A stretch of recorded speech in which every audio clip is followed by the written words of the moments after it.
ठीक है। प्रीएम्बल आज का टॉपिक है जो कि one of the most important topic है आपके एग्जाम के लिए। इसमें से भी हर साल एक क्वेश्चन रहता है। पहले मैं आपको इस नोट से पढ़ाऊंगा, देन एज यूजुअल जो आपको कोई और कोचिंग प्रोवाइड नहीं करती है वो मैं प्रोवाइड करूंगा। एंड में मैं आपको इसको याद करने की ट्रिक्स पढ़ाऊंगा, ठीक है, कि इसको कैसे याद करें, प्रीएम्बल की हर एक चीज़ को कैसे याद करें। वैसे तो बहुत सिंपल है, आप लोग यहाँ देख सकते हैं, तो मैं बड़ा कर दे रहा हूँ। क्या लिखा है हेडिंग, हेडिंग पे आ जाइए। Preamble of India full text मतलब क्या है, प्रीएम्बल ऑफ इंडिया जो ओरिजिनल में होता है उसका पूरा आपका यहाँ पे ब्यौरा दिया हुआ है। अब हम जरा सा चलते हैं अपने ब्राउजर पे और मैं आपको एक्चुअल प्रीएम्बल से जरा सा रूबरू कराता हूँ। ओके, एक्चुअल प्रीएम्बल देखिएगा पहले कैसा दिखता है। आप लोग अपने स्कूल के एनसीईआरटी की बुक्स में उसको देखते होंगे अक्सर, ठीक है। एनसीईआरटी की बुक के स्टार्टिंग में प्रीएम्बल अक्सर दिया रहता है। ये हमारे पास इमेजेस आ गई हैं ओरिजिनल प्रीएम्बल की। आप लोग चाहें तो आप लोग अपने मोबाइल में भी खोल सकते हैं इस इमेज को, ठीक है। गुड इवनिंग बेटा। में से सबसे ज्यादा अपडेटेड कौन सा है?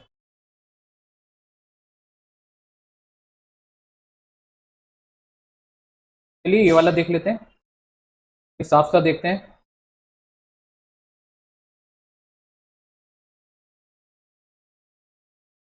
चलिए यही देख लेते हैं। सब एक ही है, अलग अलग साइट पे होंगे, वेबसाइट पे होंगे, तो जो ज़्यादा क्लियर है हम लोग देख लेते हैं थोड़ा सा। ठीक है, ये है प्रीएम्बल हमारा, ऐसा दिखता है हमारा प्रीएम्बल अगर आप लोग फैमिलियर हो तो, ठीक है। प्रीएम्बल की शुरुआत होती है, हेडिंग अगर आप देखें, द कॉन्स्टिट्यूशन ऑफ इंडिया से, ठीक है।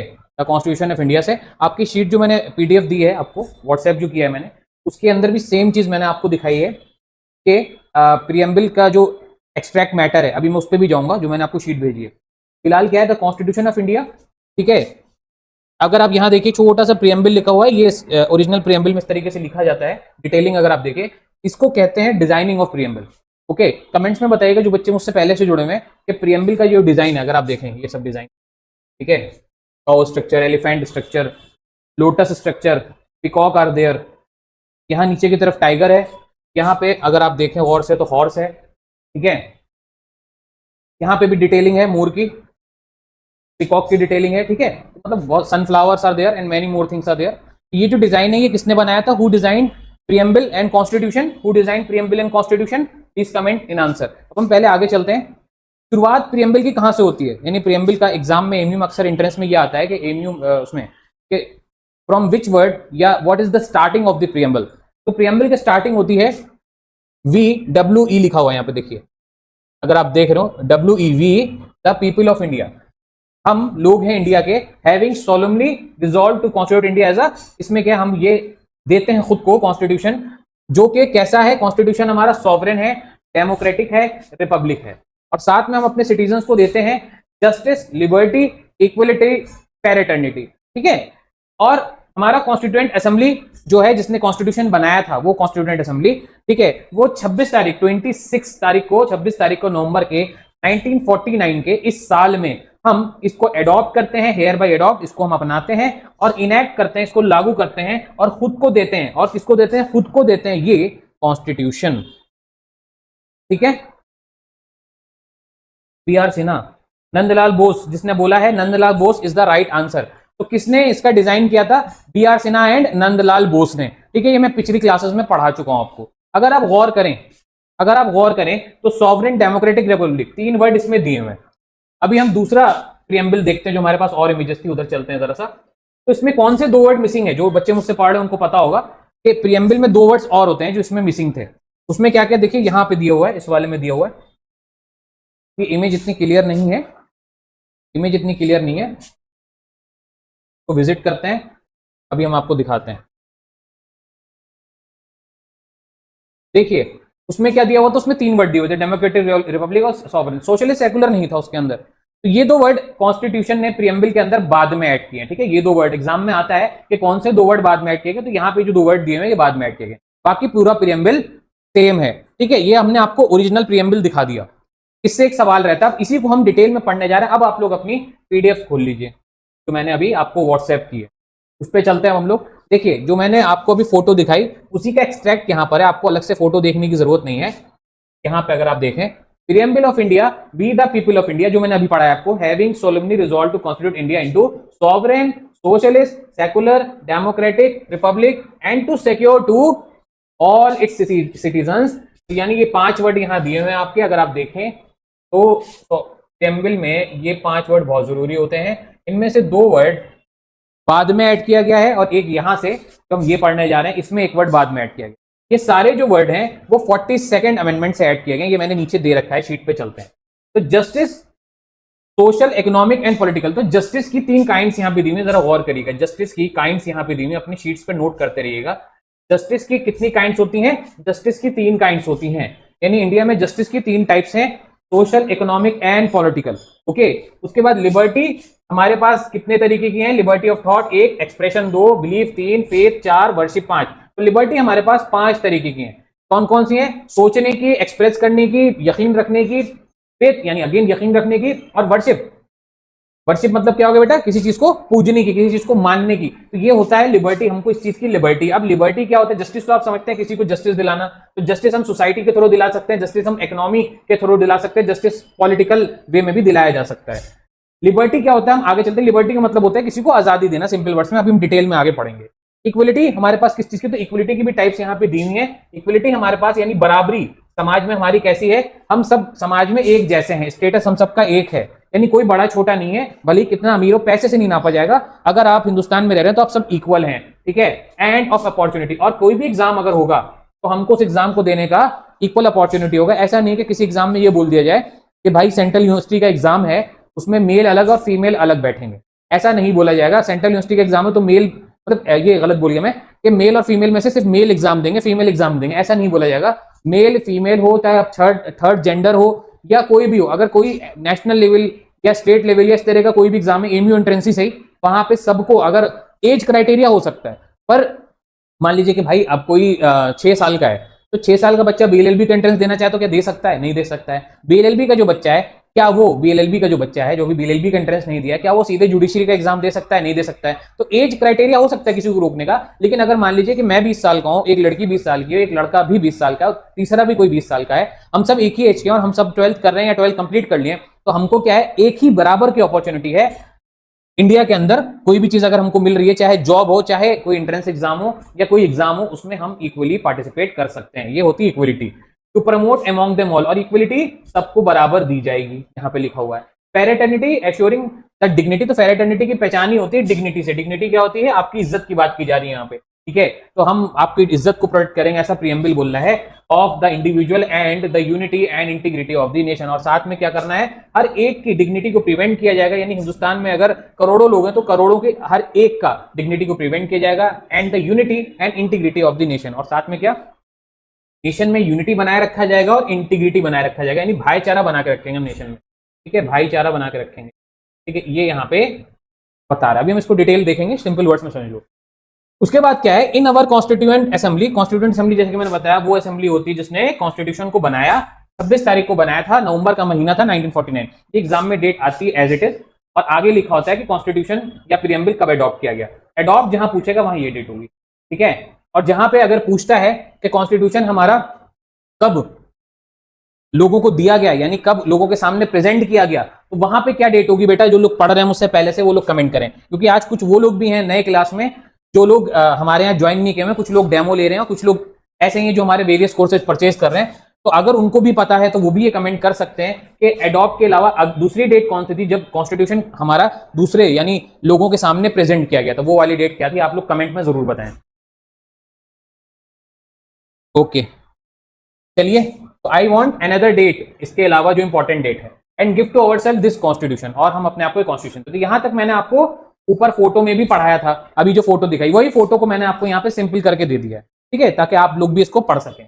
अब हम इसके अंदर चलेंगे, अब हम जाएंगे प्रियम्बल की डिटेल्स में, ठीक है। अब एंड में, यानी जो मैं कल इसका सेकंड पार्ट पढ़ाऊंगा प्रियम्बल का, उसमें मैं इसके ट्रिक डिस्कस करूंगा कि प्रियम्बल को याद करने का, उसमें लाइन से काफी बार आ जाता है कि सॉवरेन पहले आया, डेमोक्रेटिक पहले आया, रिपब्लिक पहले आया, अरेंज करिए क्रोनिकल ऑर्डर में। तो क्रोनिकल ऑर्डर ऐसे याद रखें या फिर एक ट्रिक से याद रखें, बहुत ही सिंपल ट्रिक है। क्लास के एंड में या फिर कल मैं आपको उसको विद फोटो पढ़ाऊंगा, उसका मैं आपको पीडीएफ नहीं दूंगा, उसको मैं यहाँ पे समझाऊंगा आपको, आप लोग को उसको नोट करना होगा। And please don't take screenshot, उस चीज का स्क्रीनशॉट लेके कोई फायदा नहीं है, फोटो इधर उधर हो जाती है, आप लोग उसे नोट डाउन कर लेना, बहुत छोटी सी ट्रिक है। ओके, वो बात की बात है। फिलहाल हम आगे चलते हैं, हिस्टोरिकल बैकग्राउंड पे चलते हैं, प्री एंड पास्ट इवेंट्स क्या थे प्रियम्बल के, यानी प्रियम्बल बनने से पहले और बनने के बाद क्या था। तो अगर पहले की बात करें तो भाई प्रियम्बल बनने से पहले प्रियम्बल की बात हुई होगी, प्रियम्बल का आइडिया किसी ने रखा होगा कि प्रियम्बल होना चाहिए, ठीक है। तो ये आइडिया जो है हमारे, हम इंस्पायर हुए, हमने अमेरिकन कॉन्स्टिट्यूशन को देखा हमारे लोगों ने, ठीक है, बी आर अम्बेडकर और उनकी टीम ने, उन्होंने बोला कि यार प्रियम्बल एक अच्छी चीज है जो कि इंडिया में भी होनी चाहिए। तो उन्होंने इंस्पिरेशन कहां से लिया, अमेरिका से। तो ये सवाल आता है कि प्रियम्बल कहां से लिया गया, प्रियम्बल अमेरिका के कॉन्स्टिट्यूशन से लिया गया है, which has begin with the word, और वहां पर भी अमेरिका के कॉन्स्टिट्यूशन में भी प्रियम्बल की शुरुआत होती है वी द पीपल से, और इंडिया में भी शुरुआत होती है वी द पीपल से। ड्राफ्टेड बाई, तो इंडिया में किसने ड्राफ्ट किया, तो ड्राफ्ट किया था पहली बार जवाहरलाल नेहरू ने, और इसको इंट्रोड्यूस किया था ऑब्जेक्टिव रेजोल्यूशन के फॉर्म में 1946 में, आजादी से पहले, which became the basis of the preamble, और यही बेस बना इंडिया में प्रियम्बल की शुरुआत का। इंस्पायर हम अमेरिका से हुए, जवाहरलाल नेहरू ने इसकी बात रखी और इसको ड्राफ्ट बना के दिया, उसके बाद जाके अंबेडकर जी ने इसे इंप्लीमेंट किया, ठीक है। ड्राफ्टिंग कमेटी जिसको हेड कर रहे थे, ड्राफ्टिंग जो कॉन्स्टिट्यूशन बना रही थी, उस कमेटी का नाम क्या था, ड्राफ्टिंग, ड्राफ्ट बनाने वाली, जो ड्राफ्ट मिला था इसको सही करने वाली कमेटी कौन थी, वो थी ड्राफ्टिंग कमेटी, जिसके हेड थे, चेयरमैन थे या chaired by B R Ambedkar. अभी हमने डेट ऊपर भी पढ़ी, वही वाली डेट यहां पे दी हुई है कि 26 नवंबर 1949 को जाकर के हमने इसे अडॉप्ट कर लिया। केम इनटू फोर्स 26 जनवरी 1950, जो ये मैं डेट पूछ रहा था आपसे दूसरी, वो यही था, अडॉप्ट की डेट नवंबर वाली है 1949, और फोर्स वाली डेट जो है वो 26 ही तारीख है, पर जनवरी है 1950 का। इसकी याद में हम मनाते हैं रिपब्लिक डे भी, ठीक है, इस दिन की याद में हम रिपब्लिक डे भी मनाते हैं। अगर यहां तक आप लोग को क्लियर है तो प्लीज कमेंट में बताएं मुझे कि सर क्लियर है, देन मैं आगे बढ़ूंगा, अगर मेरे पास कमेंट आएगी तो कि यस सर क्लियर है, ठीक है। यहां तक अगर क्लियर है तो आइडिया, हिस्टोरिकल बैकग्राउंड तक अगर क्लियर है तो, और प्रियम्बल क्या होता है, कैसा दिखता है, अगर वो क्लियर है तो प्लीज कमेंट में जल्दी से बताइए yes sir it is clear. Laiba, Adina, Arpana, Kanishka, ऑन, सामिया, जैस्मिन, अपर्णा, अर्पणा, अंजलि, और बहुत सारे बच्चे हैं, 10 लोग अभी ऑनलाइन दिख रहे हैं मुझे, बताइए क्लियर है, क्लियर है sir, yes sir okay. Entrance में आता है एमयू के, बिल्कुल भी इसको स्किप मत करना, एक एक चीज को अच्छे से पढ़ना। वैसे तो मैं यही पढ़ाऊंगा, आपको याद हो जाएगा, ट्रिक की शायद जरूरत ना पड़े, पर मैं ट्रिक भी बता दूंगा, बाकी कोचिंग वाले आपको नहीं बताते हैं, पर आई विल टेल यू, ठीक है, आपके लाइफ टाइम काम आएगा। अब हम बात करते हैं अमेंडमेंट की। देखिए अमेंडमेंट क्या चीज होती है, अमेंडमेंट हम उस चीज को कहते हैं जब कॉन्स्टिट्यूशन में कुछ ऐड किया गया हो या कॉन्स्टिट्यूशन में से कुछ रिमूव किया गया हो। तो जब भी कोई चीज कॉन्स्टिट्यूशन में ऐड की जाती है वो अलग अलग साल हुई है, यानी जब कॉन्स्टिट्यूशन बना था 1950 में, ठीक है, बन के लोगों को दिया गया 1950 में, उस टाइम के बाद भी कुछ चीजें रह गई जो बाद में लगा कि हाँ इसको कॉन्स्टिट्यूशन में होना चाहिए था, यानी हमारे इंडिया के संविधान में, हमारे इंडिया के बेसिक कानून में ये चीज होनी चाहिए थी। ऐसे ही प्रियम्बल में भी कुछ चीजें छूट गई थी जो कि बाद में ऐड की गई। तो मैंने आपके सामने जो पहली फोटो खोली थी आज क्लास में, आप वीडियो को, रिकॉर्डेड वीडियो आपकी मिलेगी इसी लिंक पे, आप इसको जाके फिर से देखना। उस वाली इमेज में अगर आप देखना तो उस वाली इमेज में ये 2 वर्ड आपको नहीं दिखेंगे, ये 2 वर्ड आपको नहीं दिखेंगे,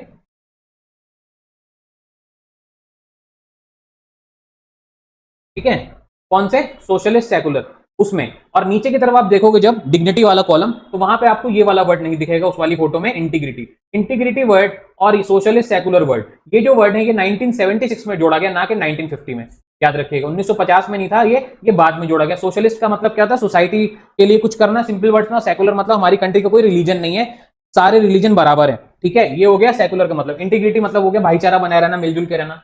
तो ये जो 3 इंपॉर्टेंट वर्ड छूट गए थे, 3 इंपॉर्टेंट वर्ड, ये बाद में ऐड किए गए।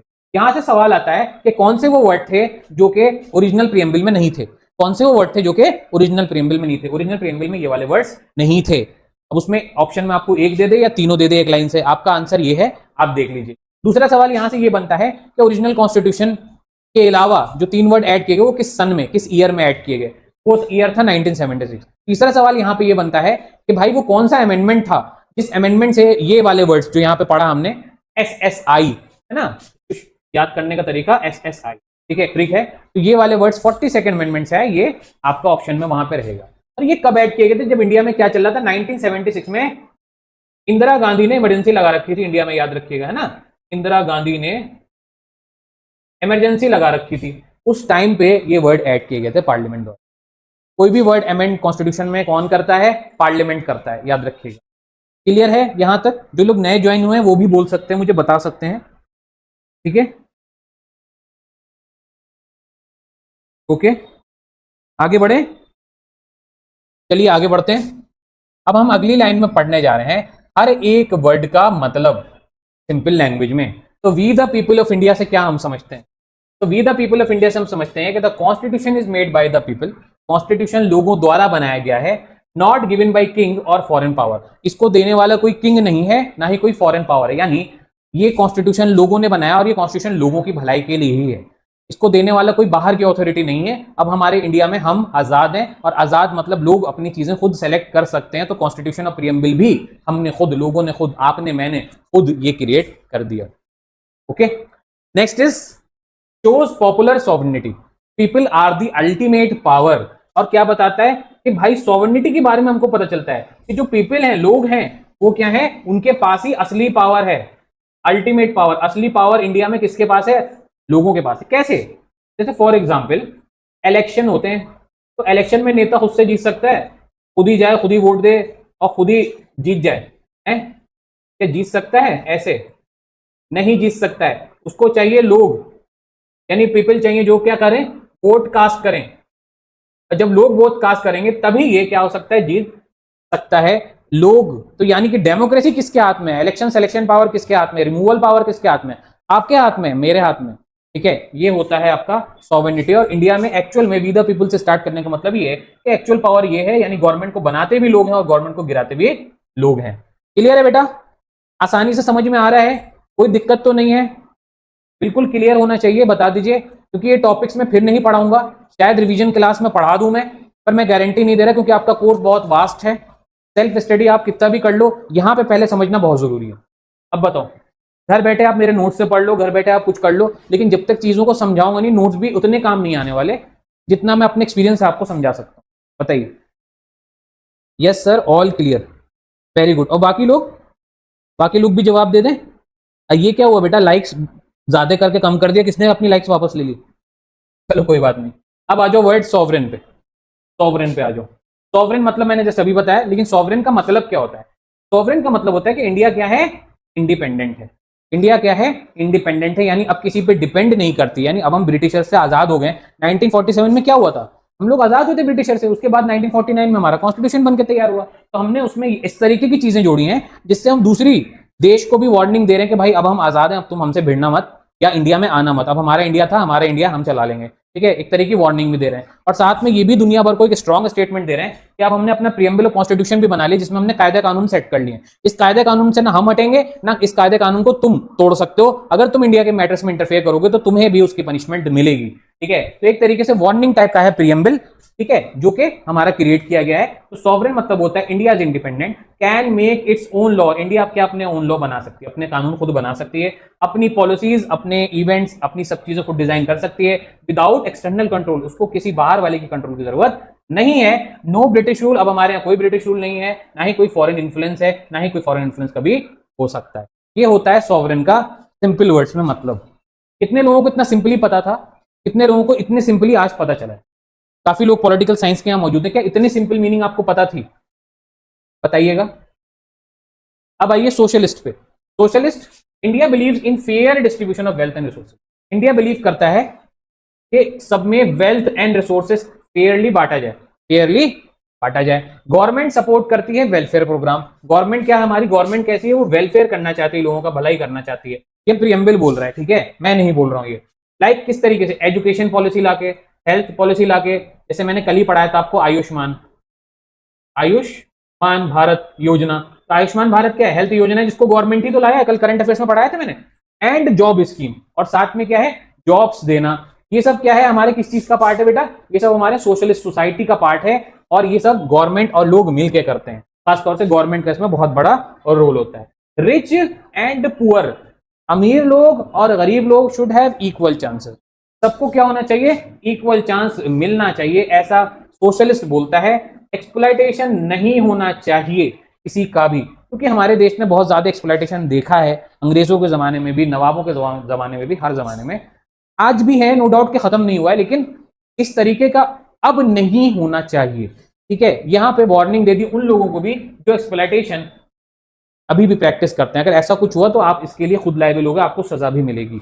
ये सारी चीजें exploitation, education, welfare, rich and poor, government और wealth and resources, fair distribution, ये सारी चीजें सोशलिस्ट में आती है। बेटा यहां तक क्लियर है? जल्दी कमेंट करो। तो पसंद आया हो तो बेटा एक लाइक तो कर ही दो।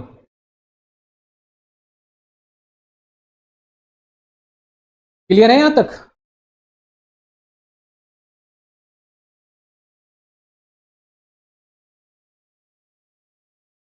क्लियर है? चलिए गुड, आगे बढ़ते हैं। सेकुलर का क्या मतलब होता है? सेकुलर का क्या मतलब होता है? तो सेकुलर का मतलब होता है इंडिया हैज नो ऑफिशियल, मैंने पहले बताया इंडिया का कोई रिलीजन नहीं है, पर मैंने बताया था वही मतलब होता है सेकुलर का। ठीक है, इंडिया का कोई रिलीजन नहीं है ना, तो भाई इंडिया में तो हिंदुइज्म भी है, इस्लाम भी है, पंजाबी भी है, सिख भी है, मतलब सिख पंजाबी एक ही होता है, क्रिश्चियंस भी हैं, पारसीज भी हैं, मतलब there are various religion, various tribes in India. तो आप कह रहे हैं सर कि कोई रिलीजन नहीं है, मतलब कहने का ये है कि इंडिया जो कंट्री है उसका कोई रिलीजन नहीं है। इंडिया में रिलीजन जरूर है, पर इंडिया कंट्री किसी एक रिलीजन की वजह से जानी जाए ऐसा नहीं है। प्रियम्बल इस चीज को नहीं मानता है, प्रियम्बल इस चीज को नहीं मानता है। नहीं, इंडिया में सारे रिलीजन, इसका दूसरा मतलब क्या हुआ कि all religion are treated equally, सारे रिलीजन को हम बराबर का ट्रीट करेंगे और सारे रिलीजन एक जैसे ही हैं। मतलब कोई रिलीजन में कोई फर्क नहीं। अगर किसी धर्म के मानने वाले ज्यादा हैं और किसी धर्म के मानने वाले कम हैं, तो ऐसा नहीं जिस धर्म के मानने वाले ज्यादा हैं उनका ये देश हो गया, ऐसा नहीं है। सारे धर्म के, चाहे उस धर्म के मानने वाले सिर्फ 100 ही लोग क्यों नहीं हो, कोई ट्राइबल पीपल ही क्यों ना हो इंडिया के अंदर, उनका भी उतना ही देश है जितना ज्यादा धर्म वालों को देश है। यानी इंडिया का रिलीजन कोई भी नहीं है। Opposing all form of inter religious domination, बिल्कुल ठीक है दीना।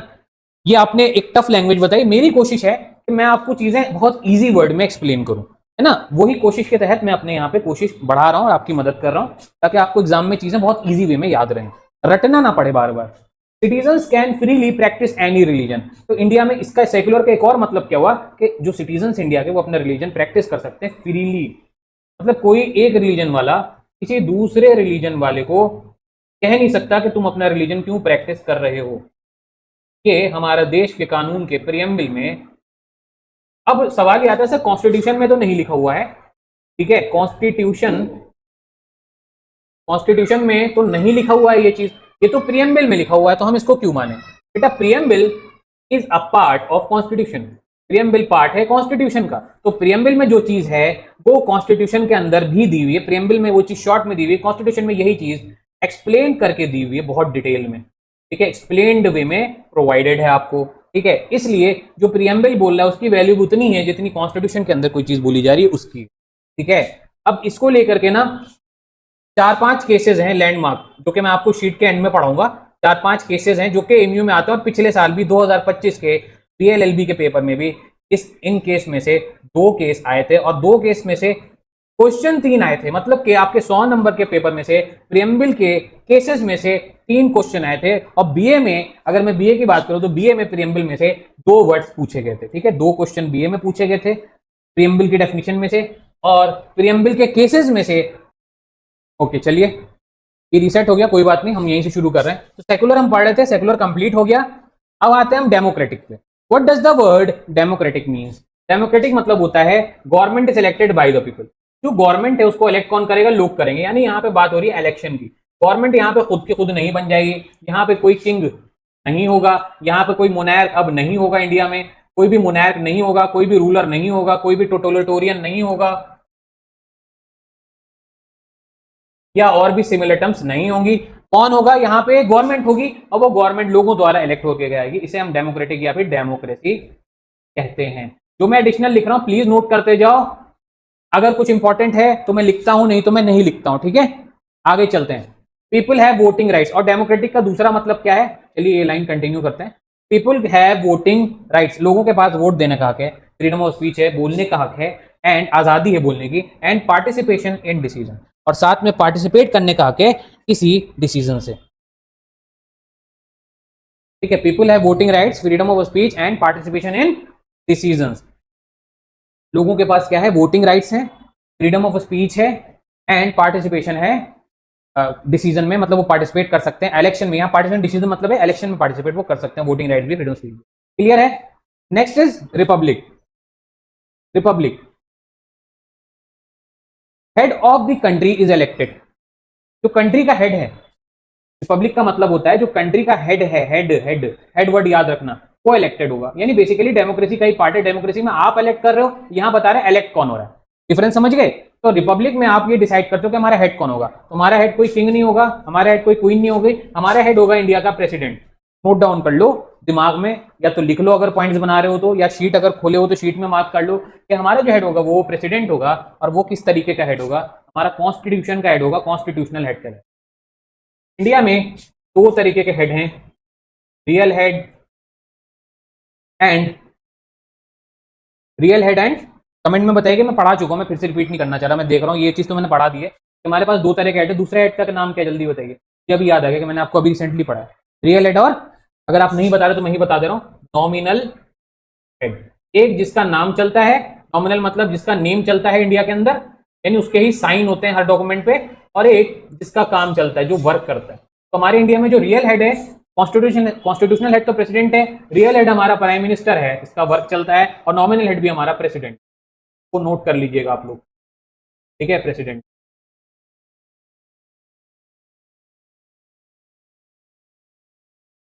गर्मी बहुत है यहाँ पे, बारिश हो गई है, बच्चे भी नहीं आए सोए से ऑफलाइन में। ऑनलाइन में मैं पढ़ा रहा हूँ।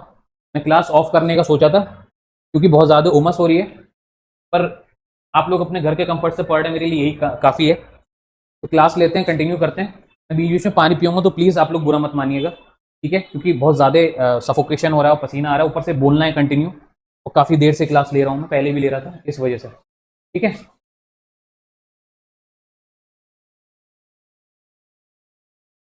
Okay, next point is objectives of the constitution as stated in the preamble.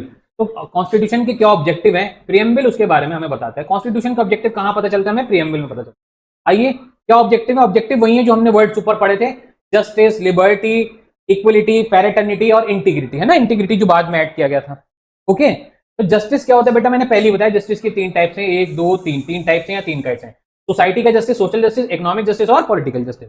Social justice, no discrimination based on caste, gender, religion, यानी ऐसा जस्टिस जिसमें आपको कोई डिस्क्रिमिनेशन नहीं हो किसी कास्ट, जेंडर या फिर रिलीजन के बेस पे। आप अगर जस्टिस देते हो सोसाइटी में, तो वो अगर उसमें कोई आपने बायसनेस नहीं की है कास्ट, जेंडर, रिलीजन के बेसिस पे, तो क्या होगा? वो आपका सोशल जस्टिस है। Fair opportunity in jobs, jobs में अपॉर्चुनिटी देना, इनकम देना, वेल्थ देना, सब में बराबर की अपॉर्चुनिटी देना, इज इकोनॉमिक जस्टिस, ठीक है। यानी इकोनॉमिक जस्टिस है three parts, jobs, income and wealth. Social justice है three part, caste, gender and religion. Political justice है equal political rights for all, ठीक है। यानी कि पॉलिटिकल जस्टिस के अंदर आप सबको बराबर की पॉलिटिकल राइट्स देते हो। समझ सिंपल है। आगे बढ़ते हैं, लिबर्टी पे चलते हैं। फ्रीडम ऑफ थॉट, लिबर्टी मतलब क्या हो गया? मैंने बताया था, एक दो तीन चार पांच, लिबर्टी में पांच तरह की फ्रीडम है जो दीनी है आपकी, यानी आपको आजादी। लिबर्टी का मतलब ही हो गया फिर आजादी, ठीक है। तो आपको आजादी है। लिबर्टी देखो, लिबर्टी फ्रीडम में क्या फर्क होता है आज मैं बता रहा हूँ। लिबर्टी मतलब आजादी होती है, पर ऐसी आजादी जो थोड़ी लिमिट के साथ हो, उसे हम बोलते हैं लिबर्टी। थोड़ा सा लिमिटेड हो, मतलब आजादी है लेकिन बहुत ज्यादा आजादी नहीं है, कुछ चीजों पे रिस्ट्रिक्शन है। और अगर आपको बिल्कुल भी रिस्ट्रिक्शन नहीं है, बिल्कुल फ्री है कोई चीज करने के लिए, तो उसे हम बोलेंगे freedom.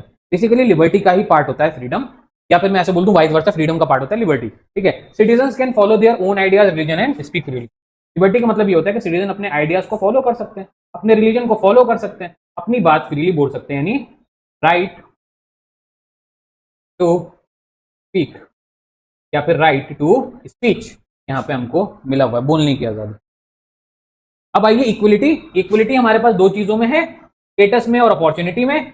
No upper lower caste system, law में कोई भी अपर लोअर कास्ट सिस्टम नहीं होगा भाई। समाज में हो सकता है, ठीक है, कि एक आदमी अमीर है, गरीब है, लेकिन आप जब कोर्ट में खड़े हो, अगर किसी ने मर्डर किया है, तो अमीर के लिए भी मर्डर की सजा वही है और गरीब के लिए भी मर्डर की सजा वही है, as per preamble and constitution.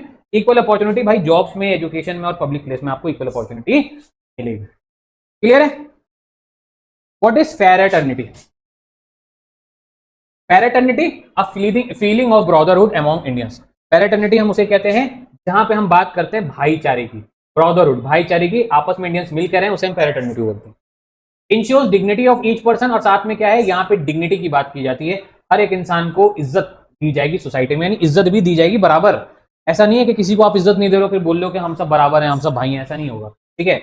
और साथ में आप यूनिटी, और ये वर्ड बाद में ऐड किया गया था, 42nd अमेंडमेंट याद है, ऊपर पढ़ाया था 1976 वाला, उससे इंटीग्रिटी, पहले सिर्फ यूनिटी था इसके अंदर, तो आप नेशनल यूनिटी की को प्रमोट करोगे, यानी नेशन को हमेशा फर्स्ट प्रायोरिटी पे रखोगे और इंटीग्रिटी की बात करोगे, अगेन मिलजुल के रहने की समाज को एक जैसा रखने की, समाज में भलाई करने की, समाज के लिए कुछ करने की, specially important in diverse India. ये वाला पॉइंट आप छोड़ सकते हो, ये चीज इंपॉर्टेंट है डाइवर्स इंडिया में, तो ये वाला पॉइंट हमें इतना इंपॉर्टेंट नहीं है। अब जो मैंने बोला था कि बीए वालों का जो एग्जाम था उनका तो पोर्शन ऊपर कवर हो गया जहां से क्वेश्चन आया था, लेकिन बीए वाले एक केस देखेंगे, केशव नंदा भारती, उनके में भी आता है, बीए में भी आता है, और जो बाकी बीएलएलबी वाले और बाकी एग्जाम वाले क्लैट, एपीओ, जुडिशरी वाले जो मेरी क्लास देख रहे हैं, ठीक है, उनके लिए मेरा ये कहना है कि बाकी केसेस पे आप जरा सा ध्यान दीजिए। अभी एग्जाम में हमारे पास 1 और 2, ये 2 केसेस आए थे अभी एमयू के बीएलएलबी इंट्रेंस पेपर में, यहां से आए थे, इस वाले पोर्शन से आए थे 2 क्वेश्चन अकेले, ठीक है, एक था मैच द फॉलोइंग और एक था नॉर्मल क्वेश्चन, और एक इसमें से आया था, ठीक है, एक क्वेश्चन यहां से आया था। तो आइए देखते हैं क्या है ये केस, ये दोनों नहीं आए थे, क्या है ये केस देखते हैं। तो इन केसेस में बात ये की जा रही है कि प्रियम्बल क्या इंडिया का पार्ट है, या प्रियम्बल क्या कॉन्स्टिट्यूशन का पार्ट है, या प्रियम्बल कॉन्स्टिट्यूशन का पार्ट नहीं है, इसके ऊपर बहस चल रही है, ठीक है, इन सभी केसेस में। तो आप समझ गए केसेस में हम बात क्या करने जा रहे हैं। तो भाई ये केसेस किस हिसाब से, केसेस हैं डेट के हिसाब से, जो पहले आया उसके बाद दूसरा केस आया जिसने शायद पहले केस को पलट दिया हो, तीसरा केस आया, तीसरा केस ने शायद दूसरे केस को पलट दिया, और चौथा केस आया जिसने शायद किसी और केस का सपोर्ट किया और पिछले वाले केस को पलट दिया। केसेस ऐसे ही वर्क करते हैं, जो नया केसेस आता है उस मैटर पे जाहिर सी बात है, जब केस हुआ है तो उसमें कुछ नई बात कही हुई है, पिछली वाली बात को पसंद नहीं किया गया होगा, ठीक है। अब बेरूबारी यूनियन केस में, बेरूबारी यूनियन केस में वेलकम टू लॉ क्लासेस, पहली बात तो सबका वेलकम है, क्योंकि आप एक्चुअल में अब लॉ क्लासेस में, क्योंकि आप केसेस पढ़ रहे हैं, इससे पहले आप केसेस बिल्कुल भी नहीं पढ़े थे, अपनी लाइफ में आपने कभी केसेस नहीं पढ़े होंगे, आज आप पहली बार मुझसे पहला केस पढ़ने जा रहे हो, ठीक है, अपनी लाइफ का, और आपको फिर आप आने वाली जिंदगी में केसेस खूब पढ़ने होंगे और केसेस करने भी होंगे और केसेस लड़ने भी होंगे, ठीक है, तो वेलकम। आइए देखिए, Berubari union case supreme court का केस है। सुप्रीम कोर्ट ने इसमें क्या बोला, preamble is not a part of the constitution, not, no, preamble एक पार्ट नहीं है कॉन्स्टिट्यूशन का, ठीक है, प्रियम्बल पार्ट नहीं है कॉन्स्टिट्यूशन का, पी पार्ट नहीं है सी का, कॉन्स्टिट्यूशन का, है ना। देखिए केसेस इतने ही नहीं होते हैं, केसेस बहुत लंबे लंबे होते हैं, ये हम आपको पढ़ाने के लिए सिर्फ 1-2 लाइन में लेकर के आते हैं, तो आप जितना पढ़ा रहे हैं उतने पे फोकस करिएगा। अब इसके बाद जाके गूगल या फर्दर साइट्स मत टटोलिएगा, कहीं पे आपको कुछ मिलेगा, कहीं पे कुछ मिलेगा, आपको जितना पढ़ा जा रहा है उतने फोकस रखिएगा। यहाँ पे सही है, गूगल पे आपको सही चीजें नहीं मिलेंगी, मैं फिर से बता रहा हूँ, बाकी आपकी मर्जी, फिर बाद में आप कंफ्यूज होकर आए सर गूगल पे तो कुछ और लिखा था, तो उसकी जिम्मेदारी मेरी नहीं है, जो मैं पढ़ा रहा हूँ वो सही है, मैं पहले ही बता दे रहा हूँ। Can not be use to limit powers of the parliament, और प्रियम्बल का यूज हम नहीं कर सकते हैं पार्लियामेंट की पावर्स को लिमिट करने के लिए। तो ये एक रिलीवेंट पॉइंट नहीं है, पर एग्जाम में यहां से भी आ सकता है कि ये वाली लाइन आया नहीं इस बार, अगली बार आ सकता है कि ये वाली लाइन जो लिखी हुई है किस केस से बिलोंग करती है, ठीक है। तो can not be use to limit powers of the parliament, इस पे आप क्या है, अगर आप एमयू के एग्जाम दे रहे हैं तो इस पे फोकस मत करिएगा, पर अगर आप एमयू के अलावा कोई भी एग्जाम दें, Jamia, DU, APO, CLAT, TUET, police,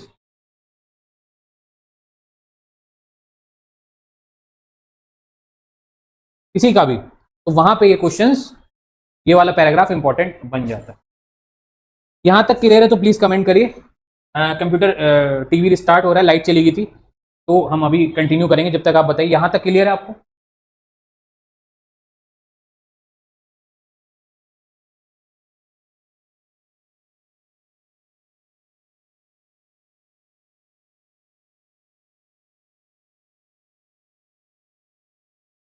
बच्चों बताओ, क्लियर टिल नाउ, कोई समस्या, कोई परेशानी, ask your doubt if there is any doubt.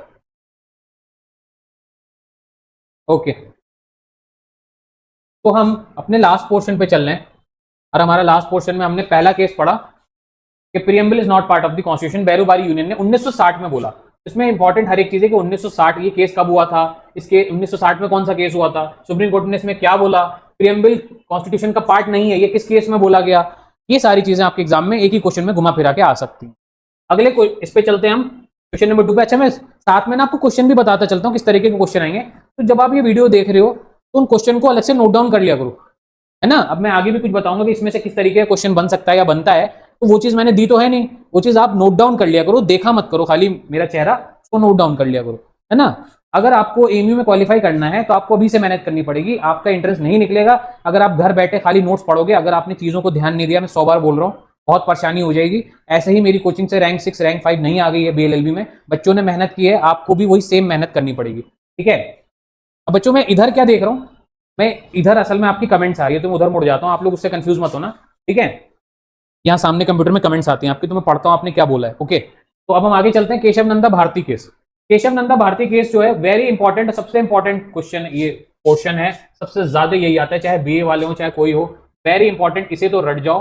ठीक है, केशव नंदा भारती केस इस साल भी 2 क्वेश्चन आ गए इसके। ठीक है, most important case regarding preamble मैंने लिख भी दिया है। Supreme court reverse early decision, तो पिछला डिसीजन जो था, यानी पिछला केस का जो डिसीजन था, उसे क्या कर दिया गया, रिवर्स कर दिया गया, यहाँ पे उल्टा कर दिया गया है। अब बोला गया है preamble is a part of the constitution, क्या बोल दिया, प्रीएम्बल पार्ट है कॉन्स्टिट्यूशन। तो ऊपर बोला प्रीएम्बल पार्ट नहीं है कॉन्स्टिट्यूशन का, नीचे बोला प्रीएम्बल पार्ट है कॉन्स्टिट्यूशन का। ठीक है, यही आता है एग्जाम में, किस केस में बोला गया प्रीएम्बल पार्ट है कॉन्स्टिट्यूशन का, किस केस में बोला गया प्रीएम्बल पार्ट नहीं है कॉन्स्टिट्यूशन का। ठीक है, it reflects the basic structure of the, और ये देखो ये सवाल आया था कि कौन सा ऐसा केस है, आप 2025 का पेपर उठा के देखना, नहीं अगर आपके पास पेपर है या आपको कहीं नहीं मिल रहा है, तो टेलीग्राम मेरा चैनल है न्यू लॉजिकल कोचिंग सेंटर के नाम से, न्यू लॉजिकल कोचिंग सेंटर के नाम से, वहां पे पेपर पड़ा हुआ है, साथ में मेरी सॉल्व की हुई आंसर की भी पड़ी हुई है। आप जाओ उस चैनल को ज्वाइन करो, टेलीग्राम चैनल ऐप डाउनलोड करके, और वहां जाकर के न्यू लॉजिकल कोचिंग सेंटर, जो कि मेरी कोचिंग का पूरा नाम है, वो वाला आप डालो, आपको वहां पे पेपर मिल जाएंगे और भी बहुत सारे पढ़ाई के पटेरे मिल जाएंगे। अभी जाकर के वहां पे ज्वाइन कर लो, देर मत करो। काफी सारी क्लास से हट के पीडीएफ भी जो इंपॉर्टेंट है करंट अफेयर्स की, वो मैं डालता रहता हूँ, अपडेट करता रहता हूँ, तो वहां जाकर उसे ज्वाइन कर लो और उसके बेनिफिट उठाओ। हिडन चैनल है, सबको नहीं पता है, सिर्फ जो मेरे बच्चे यहाँ ज्वाइन है मैं उनको ये चैनल बता रहा हूँ, वो लोग जाके ज्वाइन कर लो। ठीक है, अब आ जाओ, it reflects the basic structure of the constitution, ये हमें बेसिक स्ट्रक्चर बताता है। बेसिक स्ट्रक्चर क्या होता है ये मैं आपको करूंगा एक्सप्लेन कल वाली क्लास में, पार्ट 2 में। ठीक है, क्योंकि ऑलरेडी 50 मिनट की क्लास हो गई है, हमें 2 क्लास और लेनी है अभी। It reflects the basic structure of the constitution, ये एक्सप्लेनेशन होगा कल। ठीक है, क्या होता है basic structure of the constitution, and can not be destroyed by amendment, और ये जो बेसिक स्ट्रक्चर है खत्म नहीं किया जा सकता अमेंडमेंट से। तो ये पूरी लाइन जो है मैं आपको एक्सप्लेन कर दूंगा कल। मेन बात एक बता दी मैंने। अब अगला वाला पॉइंट है कि मिनार्वी मिल्स केस। मिनार्वी मिल्स केस आता है 1980 में। यहां क्या क्वेश्चन आएंगे, केशव नंदा भारती केस किस सन में आया, या 1973 में कौन सा केस आया था प्रीएम्बल से रिलेटेड, या सबसे इंपॉर्टेंट केस कौन सा है प्रीएम्बल को लेकर के, या फिर सुप्रीम कोर्ट ने किस में अपना पहला डिसीजन को पलट दिया, या फिर प्रीएम्बल पार्ट है कॉन्स्टिट्यूशन का, ये किस केस में बोला गया, या फिर बेसिक स्ट्रक्चर है प्रीएम्बल कॉन्स्टिट्यूशन का, ये किस पार्ट में बोला गया, और बेसिक स्ट्रक्चर को डिस्ट्रॉय नहीं कर सकते हैं, ये भी किस केस में बोला गया। ये सारे सवाल आपके आते हैं। ठीक है, अब आइए मिनार्वी मिल्स केस में। मिनार्वी मिल्स केस 1980 प्रीएम्बल की वैल्यूज के बारे में बताता है, यानी ये केस ने क्या किया, प्रीएम्बल की वैल्यूज बताई, यानी प्रीएम्बल लिबर्टी इक्वलिटी की बात करता है, और ये भी क्या है, पार्ट है बेसिक स्ट्रक्चर। ठीक है, बेसिक स्ट्रक्चर वर्ड याद रखना, कल I will explain basic structure. मैं यहाँ लिख ले रहा हूँ, और अगर मैं भूल जाऊं, ऐसे तो याद रहता है मुझे, अगर मैं 1% कल क्लास शुरू करूँ और भूल जाऊं तो प्लीज मुझे रिमाइंड करा देना। Parliament can not amend the constitution to destroy these values, और पार्लियामेंट अमेंड नहीं, ये इन्होंने भी वही बात बोली कि पार्लियामेंट अमेंड नहीं कर सकता है, जो ऊपर बोली गई थी केशव नंदा में, कि कॉन्स्टिट्यूशन जब बेसिक स्ट्रक्चर को अमेंड नहीं कर सकता है, उससे क्या है, उसके एक्चुअल जो एसेंस है, उसकी जो एक्चुअल बेनिफिट है, वो क्या हो जाएंगे, डिस्ट्रॉय हो जाएंगे। ठीक है, ये ध्यान रहेगा आपको। लाइट बहुत आना जाना कर रही है आज, but don't worry, inverter backup पे फौरन चल जा रहा है। ठीक है, हम आगे चलते हैं, थोड़ा सा ही पोर्शन रह गया को कंप्लीट करते हैं। अगली क्लास का लिंक आपको थोड़ी देर में मिल जाएगा, हम लोग 10 मिनट के अंदर अगली क्लास शुरू करेंगे। जो हमारे बच्चे सिर्फ उनको ही क्लास मिलेंगी यूट्यूब पे, प्राइवेट लिंक है, और किसी को वो क्लास नहीं दिखेंगी, जिनको मैं लिंक शेयर नहीं करूंगा उनको वो क्लास नहीं दिखेंगी। ठीक है, जिनको मैं लिंक शेयर करूंगा ग्रुप में या पर्सनली, सिर्फ उनको ही अगली क्लासेस दिखेंगी।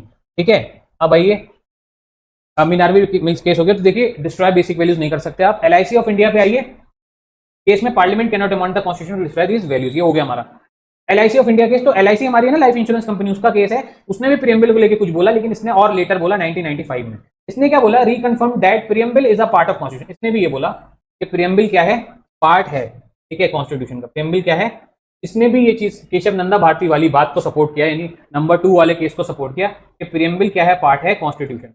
ठीक है, हेल्प्स इन इंटरप्रेटिंग, और ये भी रीजन भी बताया कि प्रीएम्बल क्यों है पार्ट कॉन्स्टिट्यूशन का, क्योंकि प्रीएम्बल हमें इंटरप्रेट करने में मदद करता है, मुश्किल लॉज को यानी आसानी से समझने में मदद करता है। जो कॉन्स्टिट्यूशन में मुश्किल लॉज दिए हैं उसको आसानी से समझने में मदद करता है हमारा प्रीएम्बल। ओके, यानी प्रीएम्बल में जो एक पेज का प्रीएम्बल है, जो मैंने आपको स्टार्टिंग में फोटो दिखाई थी, वो हमारे कॉन्स्टिट्यूशन का क्या है, प्रीएम्बल इज द, ये नोट कर लेना, preface, blueprint, map etcetera of constitution,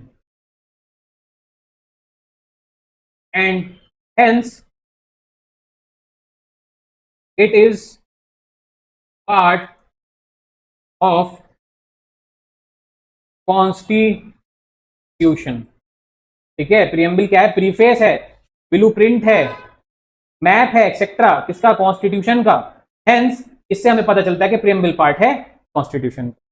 ठीक है, प्रियम्बल चेहरा है कॉन्स्टिट्यूशन का, प्रियम्बल प्रीफेस है, यानी प्रियम्बल अगर फेस है तो कॉन्स्टिट्यूशन अगर फेस है तो प्रियम्बल उसका क्या है? प्रीफेस है, यानी आपको मेन चेहरा देखने से पहले उसका घूंघट देखना पड़ेगा, उसका पर्दा देखना पड़ेगा, उसका मुंह ढका हुआ यानी ऊपर क्या है उसका कंटेंट देखना पड़ेगा, उसे हम बोलेंगे प्रीफेस। ठीक है, उसकी पहचान यानी एक आधार कार्ड देखना पड़ेगा आपको एक्चुअल पर्सन से मिलने से पहले, अगर मैं ऐसे बोलूं तो that is preamble for you. Okay, आज हम यही खत्म करते हैं इस क्लास को, और इसकी टिप्स एंड ट्रिक्स कल डिस्कस होगी, और बेसिक स्ट्रक्चर वाला पॉइंट कल डिस्कस होगा। ठीक है, यानी पार्ट 2 हम कल रन करेंगे इसका। प्रियम्बल 2 क्लास में खत्म हो जाएगा, आज एक कल दूसरी, और अगली क्लास हम आपके लिए शुरू करने जा रहे हैं। 5 मिनट में वापस आइए, लिंक शेयर कर रहा हूं मैं आपको।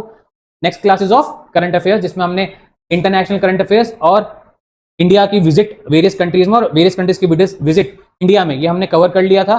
तीसरा पॉइंट हम लोग कंप्लीट कर लेते हैं इंडिया की योजनाओं के बारे में। आज हम स्टेट अफेयर्स पढ़ेंगे। ठीक है, स्टेट अफेयर्स किसके? जून महीने के, जून का करंट अफेयर्स हम लोग आज कंप्लीट करेंगे। तो join our class, thank you, and please subscribe our YouTube channel अगर आपने नहीं किया है तो subscribe and follow YouTube channel and Instagram page NLCC classes. Instagram का एनएलसीसी क्लासेस को फॉलो कर लीजिए।